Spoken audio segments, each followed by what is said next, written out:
ధన్యవాదాలు అధ్యక్ష.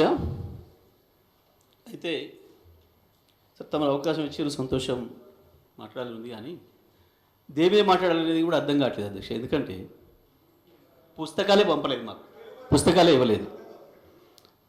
ఇప్పుడు పొద్దున ఇందులోకి వచ్చిన తర్వాత నేను సెక్రటరీ గారిని అడిగితే ఇప్పుడు తను తెచ్చి ఇచ్చేయండు. పొద్దుగాల 4:30 గంటలకు వచ్చినాయి సార్. మరి వారేమో మేము రెగ్యులర్గా ఇస్తాం సార్, అట్లనే పార్టీ ఆఫీసులో వచ్చి తీసుకుపోతారు అని చెప్పాడు. కానీ మరి పొద్దున 4:30కు వస్తే ఎవరు వచ్చి తీసుకుపోవాలి, ఎట్లా వచ్చి తీసుకుపోవాలి, మేము దేని మీద ప్రిపేర్ కావాలి, దేని మీద మాట్లాడాలి, జగదీశ్వర్ మాకు అయితే అర్థం కావట్లేదు సార్. జగదీశ్వర్ రెడ్డి గారు సార్, మీ పార్టీకి సంబంధించిన వాళ్ళు రాత్రే తీసుకొని పోయిన books sorry sir, sorry sorry, very sorry. ఇప్పుడు తను తీసుకొచ్చి మన అసెంబ్లీ అటెండర్ తీసుకొచ్చి నాకు ఇచ్చిపోయాడు తప్ప రాత్రి తీసుకుపోయినమాట అబద్ధం. ఇంకోటి కూడా చెప్తున్నాను అధ్యక్ష, ఒకవేళ ఇదే నిజమైతే పొద్దున 4:30 గంటలకు బండి లోపలికి వచ్చి తెచ్చిందా లేదా ఒకసారి ఎంక్వైరీ చేయండి. పొద్దున 4 గంటలకు పుస్తకాలు లోపలికి వచ్చినాయా లేవా మొత్తం రికార్డు ఉంటుంది, అసెంబ్లీలో గేట్ దగ్గర గేట్ పాస్ ఉంటుంది, ఎవ్రీథింగ్ ఉంటుంది, చేయండి అధ్యక్ష ప్లీజ్. కానీ ఈ రకంగా సభను అధికారులు కూడా మిస్లీడ్ చేస్తే అధ్యక్ష, తప్పుడు సమాచారం ఇస్తే అధ్యక్ష, మీకు ఇదేం పద్ధతి అధ్యక్ష? జరిగితే పొరపాటు జరిగిపోయింది ఒప్పుకోవాలి, చెప్పాలి, ఇంకోసారి జరగకుండా చూసుకోవడం చెప్పాలి ఎల్ఏ మినిస్టర్ గారు వేసి. కానీ మీకు అబద్ధం తప్పు సమాచారం ఇచ్చి మీతో ఎట్లా చెప్పిస్తే ఇదే పద్ధతి అధ్యక్ష? జరుగుతుండొచ్చు, ఒకవేళ ప్రింటింగ్లో ఆలస్యం అయి ఉండొచ్చు, కరెంట్ లేక ఇబ్బంది అయి ఉండొచ్చు, అక్కడ ప్రింటింగ్ స్టేషన్ దాని కాడ ఇబ్బంది జరిగి ఉండొచ్చు, నేను కాదంటలే.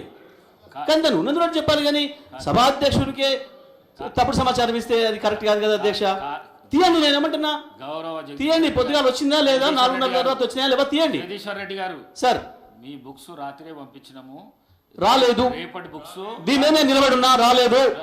నేను దీని మీద నిలబడున్నా, రాలేదు. నేను నిలబడున్నమాట, దీని మీద నిలబడున్నా. నేను సరి చేసుకోమని చెప్పండి అధికారులను. కానీ ఈ రకంగా మొత్తమే సభను మిస్లీడ్ చేసేటట్టుగా బయట జనం చూస్తున్నారు. రేపటి వచ్చినాయి, రేపటివి ఇవాళ రాత్రి 4 గంటలకు.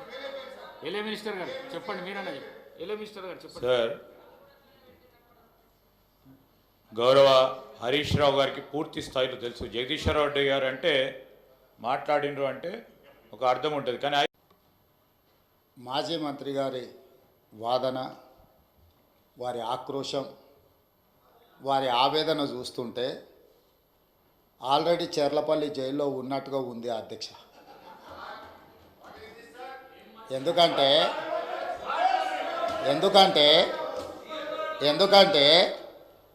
జ్యుడిషియల్ ఎంక్వైరీ ఆర్డర్ ఇచ్చినప్పుడు జ్యుడిషియల్ ఎంక్వైరీ ఆర్డర్ ఇస్తామని మేము అనలేదు అధ్యక్ష. ఇదే సభలో మంత్రివర్యులు కోమటిరెడ్డి వెంకటరెడ్డి గారు కొన్ని అంశాలను ప్రస్తావించినప్పుడు మా నిజాయితీని మేము నిరూపించుకుంటాం, సత్యహరిశ్చంద్రుడు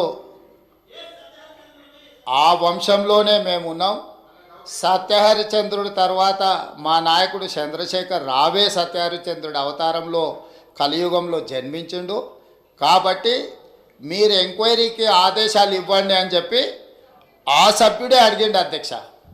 సో వారు నిజాయితీని నిరూపించుకోవడానికి, వారు సత్యహరిశ్చంద్రుడి వంశమని తెలంగాణ సమాజానికి అంతా చెప్పుకోవాలని వారు అడిగినప్పుడు వారిని ఎందుకు బాధ పెట్టాలని చెప్పి ఛత్తీస్గఢ్ నుంచి కొనుగోలు చేసిన 1000 మెగావాట్ల విద్యుత్ ఒప్పందము, యాదాద్రి 260x4 1040 మెగావాట్ల భద్రాద్రి పవర్ ప్రాజెక్టు నిర్మాణం సబ్ క్రిటికల్ టెక్నాలజీతోటి, అదేవిధంగా యాదాద్రి 4000 మెగావాట్ల విద్యుత్ ఒప్పందం బిహెచ్ఎల్కి ఇచ్చిన దానికి సంబంధించి వారు అడిగితేనే ఇదే సభలో చర్చ జరిగితే తమరి అధ్యక్షతన రాష్ట్ర ప్రభుత్వం ఆమోదించింది.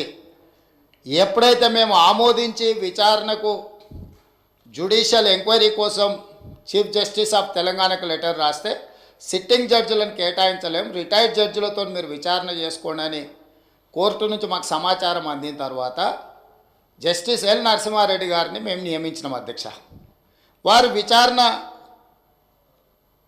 క్రొనలాజికల్గా చేసుకుంటూ సంబంధిత శాఖ మంత్రికి ఆనాడు, సంబంధిత ఆనాటి ముఖ్యమంత్రికి, మీరందరూ కూడా మీరు నిజాయితీ పరులు సత్యహరిశ్చంద్రులు అన్నారు కదా, కమిషన్ దగ్గరకు వచ్చి మీ వివరాలు ఇవ్వండి అని అడిగిండ్రు అధ్యక్ష.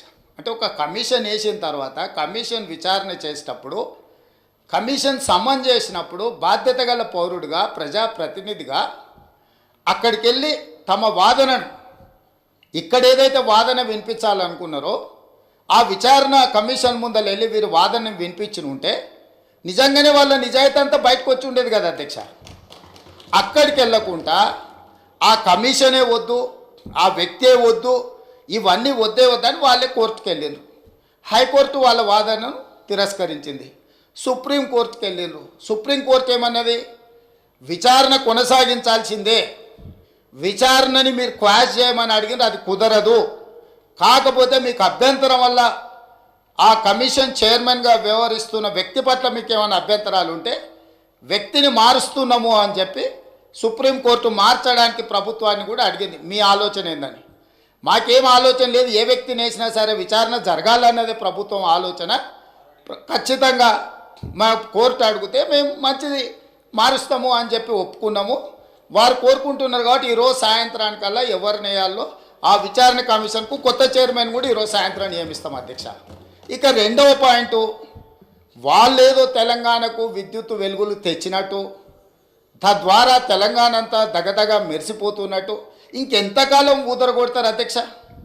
అధ్యక్ష, ఈ తెలంగాణ రాష్ట్రం ఉమ్మడి రాష్ట్రంలో హైదరాబాద్ నగరంలో పెట్టుబడులు తీసుకురావాలని, ఈ పెట్టుబడుల ద్వారా ఈ ఆనాటి ఉమ్మడి రాష్ట్రానికి ఆదాయం పెరగాలని చంద్రబాబు నాయుడు గారు ముఖ్యమంత్రిగా ఉన్నప్పుడు 24 గంటల విద్యుత్తు ఇవ్వాలి ఈ ప్రాంతంలో అని ఒక నిర్ణయం తీసుకున్నారు.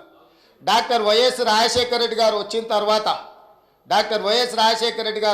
తర్వాత దాన్ని ఇంకా విస్తరించి ఐటీ కంపెనీలకు కానీ హైదరాబాదు నగరానికి కానీ ఒక్క క్షణం కూడా విద్యుత్ కోతలు ఉండడానికి వీల్లేదు అని ఆనాడు తీసుకున్న నిర్ణయాల వల్ల నిరంతర విద్యుత్తు సరఫరా జరగడం వల్ల ఐటీ కంపెనీలు, ఫార్మా కంపెనీలు, hotel industry, food industry, sports అన్నీ నగరానికి వచ్చి ఈ నగరంలో ఒక అంతర్జాతీయ ఎయిర్పోర్టు, ఒక ఔటర్ రింగ్ రోడ్డు, హైటెక్ సిటీలు రావడం వల్ల హైదరాబాద్ నగరం విశ్వనగరంగా అవతరించి ఈనాడు తెలంగాణ రాష్ట్రానికి వస్తున్న ఆదాయంలో అత్యధిక భాగము ఆనాడు కాంగ్రెస్ పార్టీ యూపీఏ 1, యూపీఏ 2లో తీసుకున్న నిర్ణయాల వల్ల ఈ నగరానికి ఆదాయం పెరిగింది.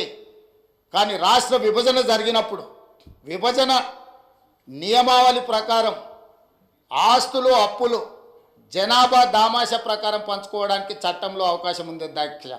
ఇప్పుడు ఆపరేషన్ లేకుండానే మోకాళ్లకు ప్లాస్మా ట్రీట్మెంట్. మీ ఆర్థోపెడిక్ సమస్యలన్నిటికీ రోబోటిక్ టెక్నాలజీ ద్వారా తక్కువ ఖర్చుతో శాశ్వత పరిష్కారం. Free consultation. ప్రతి ట్రీట్మెంట్ పై 20% డిస్కౌంట్. ఈ ఆఫర్ కొద్ది రోజులు మాత్రమే. త్వరపడండి. V9 hospitals 9281465842.